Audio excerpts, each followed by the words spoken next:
बेटा जुबैर, ये लो। जुबैर, ये कितनी उंगलियां हैं? भाई इसको क्या मालूम, इसके अब्बू से पूछेंगे, इससे तो कम दिखाई देता है। यार मैंने कितनी बार कहा कि मेरे वाले साहब का मजाक ना उड़ाया करो। अब तुम्हारे बाबा की आंख ऐसी है तो हमारे क्या कसूर।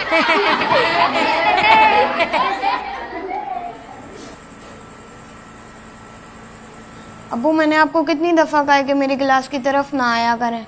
सब दोस्त मेरा मजाक उड़ाते हैं कि तुम्हारे वालिद की एक आंख नहीं है, और ये मुझे बिल्कुल अच्छा नहीं लगता कि कोई आपका मजाक उड़ाए। बस इतनी सी बात है। ठीक है बेटा, आइंदा नहीं आएंगे।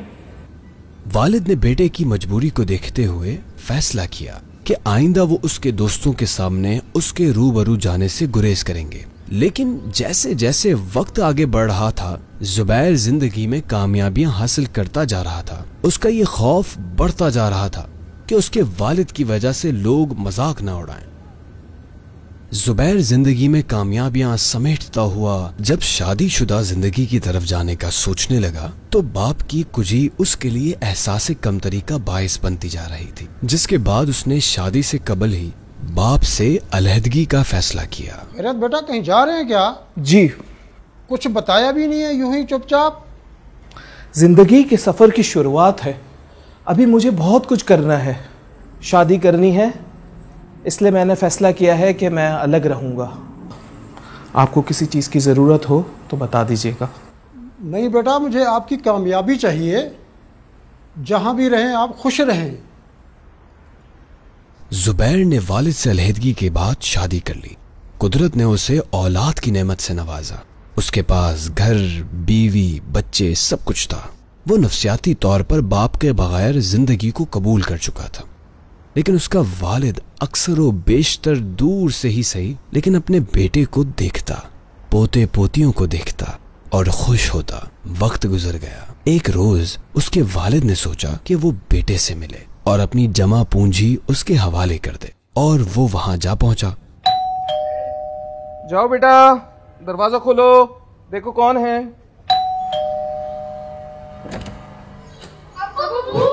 क्या हुआ? माजरत बेटा। क्यों डर रहे हो? भाई जिन बाबा है, इन्हें वापसी भेजने में डर लग रहा है। 100 बार कहा है कि मत आया करें यहाँ पे। माफ करना बेटा। माफ आप मुझे कर दें और नहीं आया करें यहाँ। हाथ जोड़ता हूं मैं आपके। दिल ना दुखाना कभी भी इनका, इनकी रिज़ा में रब की रिज़ा है। थक गया, आओ थोड़ी देर आराम कर लेते हैं। बाबा आपके साथ कितना मजा आता है। हाँ, बाबा साथ हो तो मजा तो आता है। लेकिन बाबा आपके बाबा तो आपके साथ नहीं है, तो आप कैसे मजा आते हैं? मजा तो नहीं आता, लेकिन कभी कभार कोई मजबूरी।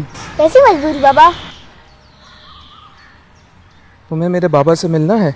जी जी जी, हमें आपको। चलो आज मैं आपको अपने बाबा और आपके दादा जान से मिलवाता हूँ। चलो।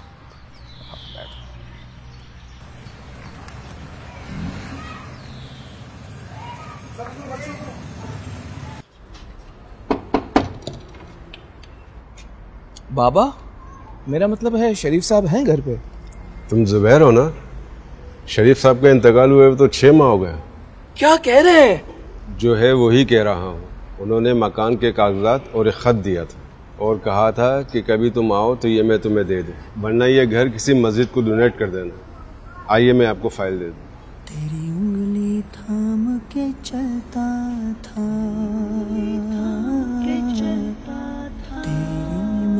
अस्सलामुअलैकुम वरहमतुल्लाहि वबरकातुह। उम्मीद है तुम ठीक होगे। मैंने निहायत मुश्किल हालात में तुम्हें पढ़ाया और तुम्हारे लिए बड़ा आदमी बनने का ख्वाब देखा। मेरी एक आंख का होना तुम्हारे लिए हमेशा बाइस शर्मिंदगी रहा। मैंने जानकर भी कभी तुम्हें बताया। तुम छोटे थे, तुम्हें कैंसर हो गया था, तुम अस्पताल में एडमिट थे। मैं तुम्हारे ऑपरेशन की फीस लेकर, जो मेरी जमा पूंजी थी, लेकर अस्पताल की तरफ आ रहा था कि मेरा एक्सीडेंट हो गया और मेरी आंख में चोट आई। मुझे एम्बुलेंस के जरिए अस्पताल पहुंचाया गया। डॉक्टर ने कहा तुम्हारी आंख का ऑपरेशन करना पड़ेगा, वरना तुम्हारी आंख जाया हो जाएगी। मेरे पास दो रास्ते थे, या तो मैं तुम्हारी जिंदगी बचाता या अपनी आंख। मैंने तुम्हारी जिंदगी को बचाने का फैसला किया। मैं खुश हूँ कि तुम आज कामयाब इंसान हो और तुमने अपनी जिंदगी को रायगा नहीं होने दिया, बल्कि पढ़ लिख कर खुद को और अपने बीवी बच्चों को अच्छी तरह संभाल लिया। रशीद भाई को मकान के कागजात दे रहा हूँ, चाहो तो रख लेना, चाहो तो इसे बेचकर इसका पैसा अल्लाह के घर की तामीर के लिए वक्फ कर देना। फकत तुम्हारा वालिद। चाचा, ये फाइल आप अपने पास रखें और इसे बेच के इसकी रकम किसी मस्जिद में डोनेट कर दीजिएगा और मुझे मेरे बाबा की कब्र बताएं।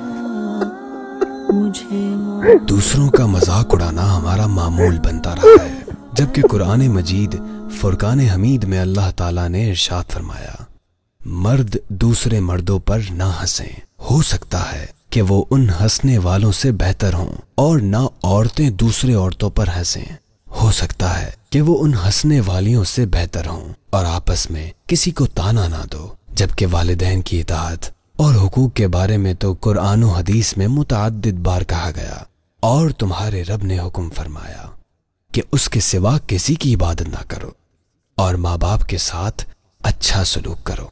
अगर तेरे सामने उनमें से कोई एक या दोनों बुढ़ापे को पहुंच जाएं, तो उनसे उफ तक ना कहना और उन्हें ना झड़कना और उनसे खूबसूरत नरम बात कहना।